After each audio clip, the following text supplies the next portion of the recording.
राधे राधे दोस्तों, मैं आपकी एस्ट्रोदोस्त एस्ट्रोलॉजर अर्चना गुप्ता अपने ज्योतिष के चैनल पर आप सभी का हार्दिक स्वागत करती हूँ। और कैसे हैं आप सभी? आशा करती हूँ आप सभी स्वस्थ और प्रसन्न होंगे। ऐसे ही स्वस्थ और प्रसन्न बने रहें, ऐसी मैं आप सभी के लिए मंगल कामना करती हूँ। दोस्तों, 20 सितंबर से पितृपक्ष शुरू हो रहे हैं, जिसे श्राद्ध पक्ष भी कहते हैं, जिसे महालय भी बोलते हैं। और इस तिथि से शुरू होकर अमावस्या तक ये जो 16 दिन होते हैं, ये पितरों को समर्पित होते हैं। आपके जो पितृ इस दुनिया से जा चुके हैं, उनके लिए ये 15 दिन 16 दिन आप उनके लिए निमित्त अपनी कृतज्ञता अर्पित करते हैं, उनसे आशीर्वाद प्राप्त करते हैं। हर कुल खानदान के अपने अलग पितृ होते हैं। उन पितरों की आराधना करने से आपके जीवन में किसी भी तरह का कष्ट नहीं रहता है। पितृ दोष से आपको मुक्ति मिलती है। दोस्तों, पूर्णिमा तिथि से शुरू होकर ये अमावस्या तक चलते हैं। इन पितृपक्षों में अपने पितरों के निमित्त आपको तर्पण दान जरूर करना चाहिए, जिससे कि आपके बच्चों का विकास बाधित ना हो, आपका विकास बाधित ना हो, आपको किसी भयानक बीमारी का सामना ना करना पड़े, धन हानि ना हो। ये पितृपक्ष 20 सितंबर से शुरू होकर 6 अक्टूबर तक चलने वाले हैं। अभी आज क्योंकि पूर्णिमा तिथि है, पूर्णिमा तिथि पितरों के जो आपके पूर्वज चले गए हैं, आपको नहीं पता है, उनके लिए पितृ अमावस्या वाले दिन आपको श्राद्ध करना चाहिए।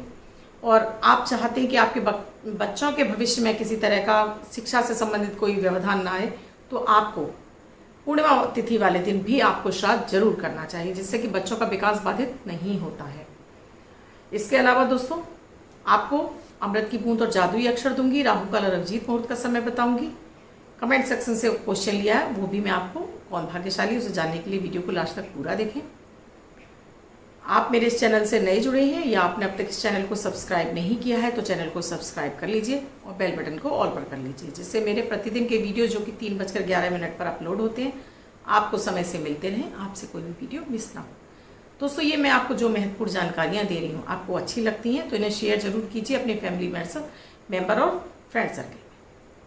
पूर्णिमा तिथि जहाँ भगवान विष्णु को बहुत अधिक प्रिय है, माता माँ लक्ष्मी की प्रिय तिथि है, साथ में उमा महेश्वर यानी कि भोलेनाथ की भी अति प्रिय तिथि है।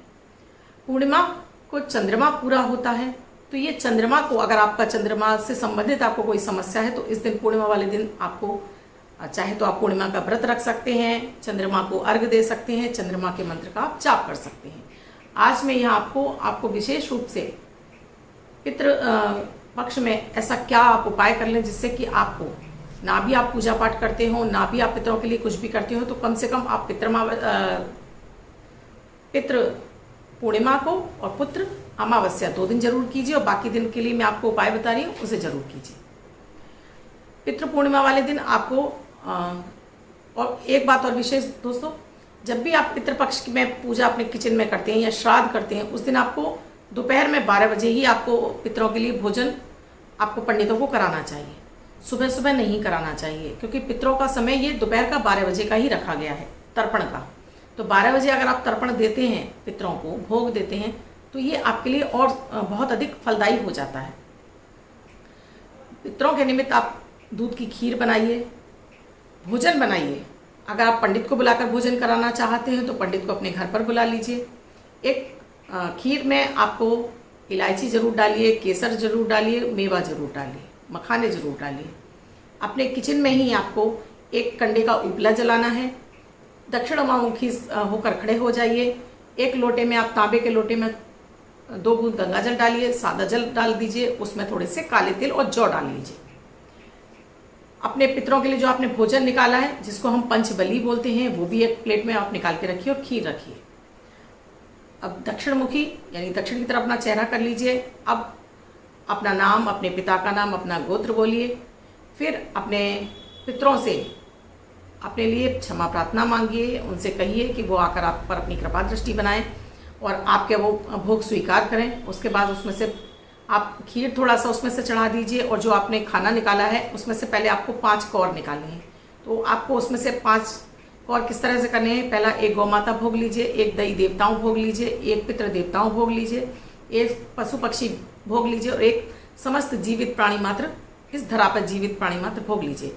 जल को उसके चारों तरफ घुमा दीजिए। थोड़ा सा जो खाने का टुकड़ा है वो आप उस पर भी चढ़ा दीजिए जो आपने कंडे का उपला जलाया हुआ है।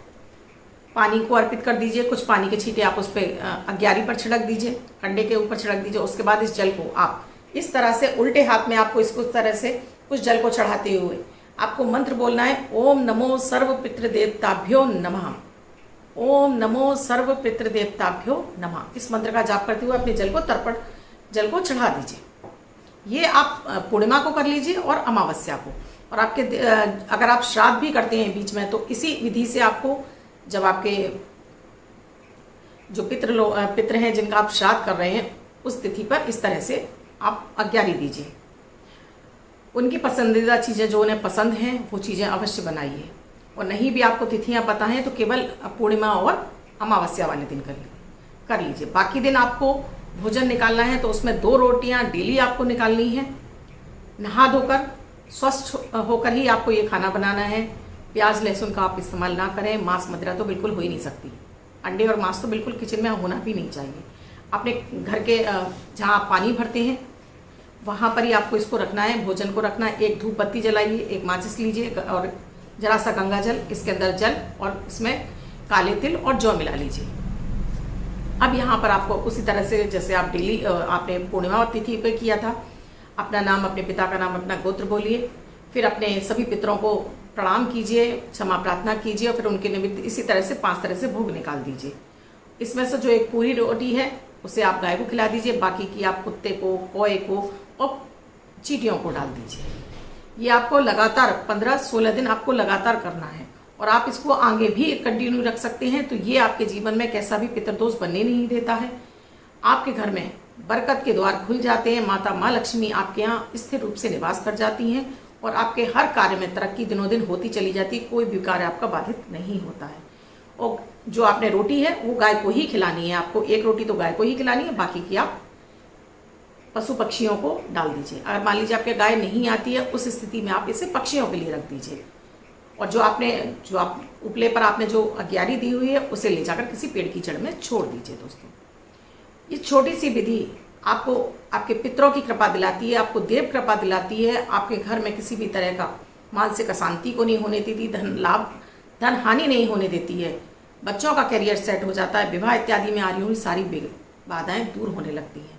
तो गाय को अगर डेली आप रोटी डालते रहते हैं जो पितृ अमावस्या वाले दिन, तो गाय में क्योंकि 33 कोटि देवी देवताओं का निवास माना गया है, मात्र एक गाय की पूजा करने से भी हमारे कुंडली में कैसा भी पितृदोष या कोई और भी दोष लगा होता है तो वो समाप्त होने लगता है।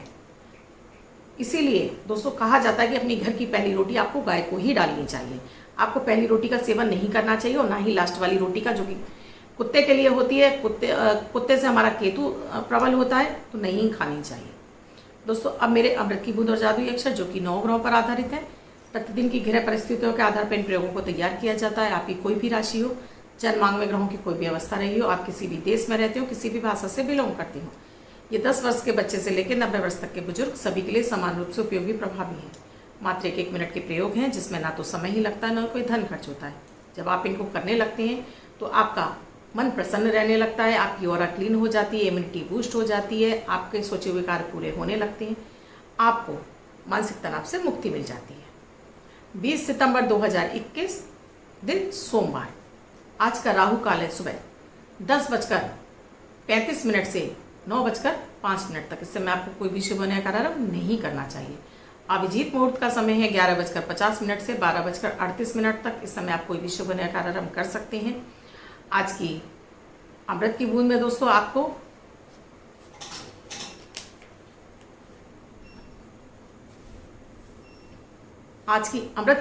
आपको 5 काली मिर्च के दाने एक छोटे से गुड़ के टुकड़े के साथ में आप चबा चबा कर सेवन कीजिए। ऊपर से शुद्ध जल पी लीजिए।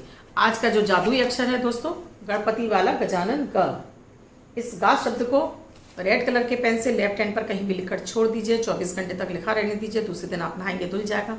मैं आपको नया शब्द देती हूँ, आप इसको फिर से लिख सकते हैं। आप इसको अपने हाथ पर नहीं लिखना चाहते हैं, छोटी सफ़ेद कागज की चिट लीजिए, रेड कलर के पेन से लिखिए, फोल्ड करके पर्स या पॉकेट में रखिए। 24 घंटे तक अपने साथ रखिए। दूसरे दिन फाड़ कर किसी पेड़ की जड़ में छोड़ दीजिए। आप इसको अपनी मदर टंग यानी मातृभाषा में भी लिख सकते हैं। प्रोनाउंसिएशन इसका गा ही होना चाहिए। दोस्तों, आपको मेरे वीडियोस अच्छे लग रहे हैं तो लाइक शेयर सब्सक्राइब जरूर कीजिए। कमेंट में जय माता दी, राधे राधे अवश्य लिखिए। अब जिनका बर्थडे या मैरिज एनिवर्सरी है उनका ये शुभ हो, ऐसी मैं आप सभी के लिए मंगल कामना करती हूँ। वो बच्चे, महिला, पुरुष, बुजुर्ग जिनका बर्थडे है, वो पति पत्नी जिनकी मैरिज एनिवर्सरी है, किसी भी वर्ष में आपकी बर्थडे या मैरिज एनिवर्सरी है, वो इस अंक को लिखेंगे। इसके अलावा अन्य कोई व्यक्ति 24 घंटे तक इस अंक को लिखकर अपने पास रख सकता है। आज का लकी अंक है 2 यानी 2 नंबर। आप एक व्हाइट कलर के पेपर पर हल्दी से अपनी अनामिका उंगली से 2 नंबर लिखिए, फोल्ड करके अपने पास रखिए, तो ये अंक आपको शुभता प्रदान करता रहे। इसके अलावा दोस्तों, आप उससे अपनी कुंडली का विश्लेषण कराना चाहते हैं, जो कि मेरी पेड सर्विस है, यहाँ आपको फीस देनी होती है, तो मेरा स्क्रीन पे साथ में डिस्क्रिप्शन बॉक्स में मेरा व्हाट्सएप नंबर है। मेरा व्हाट्सएप नंबर है 8077506510। इस नंबर पर आप कॉल या मैसेज के द्वारा प्रोसीजर जान सकते हैं। दोस्तों, कमेंट में जय माता दी, राधे राधे अवश्य लिखिए। आप मुझे शुल्क नहीं देना चाहते हो और चाहते हैं कि इस वीडियो में यहाँ पर मैं यूट्यूब पर आकर आपका कमेंट लूँ, तो इस वीडियो के नीचे ही आपको अपना नाम, अपना डेट ऑफ बर्थ, अपना टाइम, अपना बर्थ प्लेस, साथ में एक ही क्वेश्चन आप मुझे सेंड कीजिए। रैंडमली सेलेक्ट होने पर मैं यहाँ आपको आपका क्वेश्चन का आंसर जरूर दूंगी। आज जो मैंने आपको कुंडली ली है दोस्तों, वो ली है मैंने नेहा सक्सेना की 9/4/1988 12:05 AM। आप लिखती हैं कि सगाई हो होकर टूट जाती है। नेहा जी, आपकी कुंडली में शनि और चंद्र का विष योग लगा हुआ है, लग्न पर ही है, साथ में आपकी चंद्र की महादशा चल रही है, जिसकी वजह से, और शनि की साथ में शनि की भी दशा है उसमें अंतर में, तो इस समय आपके लिए सोचे हुए कार्य आपके नहीं होंगे, मन अशांत रहेगा। आपको विशेष उपायों की ज़रूरत है, क्योंकि कहीं ना कहीं आपका सप्तम भाव पीड़ित हो रहा है। तो आप भोलेनाथ की आराधना करते रहिए। भोलेनाथ की आराधना आपके लिए विशेष रूप से जरूर करनी चाहिए। विशेष उपायों के लिए आपको अपनी कुंडली का विश्लेषण कराना पड़ेगा। धन्यवाद दोस्तों। आप भी जानना चाहते हैं अपने लिए कुछ विशेष उपाय, तो आप मुझसे कुंडली का विश्लेषण करा सकते हैं, और नहीं तो आप मेरे वीडियोस देखकर इन उपायों को करते रहिए। ये भी आपके लिए बहुत ही महत्वपूर्ण और पावरफुल है। धन्यवाद। मैं कल फिर मिलूंगी अपने अमृत की बूंद और जादुई अक्षर के साथ।